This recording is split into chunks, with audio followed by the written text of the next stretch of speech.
How to hide event details in Google Calendar.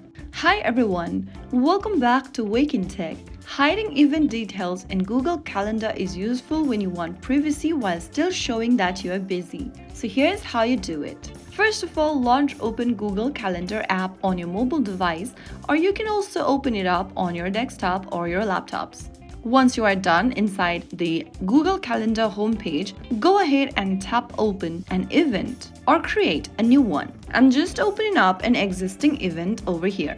Once you're inside the event info section, tap the pencil button at the top right corner. Now scroll down and then click on the drop down right next to public if your event is public. The button right above the free option, you'll need to press on that and then click on private. Once you do that, click done at the top right corner and only you and the people with permission can see the full detail of your event. For others, it will be private. So there you have it. That is how you can easily hide your details in Google Calendar in just a few simple steps. If you found the video to be helpful, don't forget to like, share, and subscribe to our channel. I will be back again in the next video. Thank you for watching.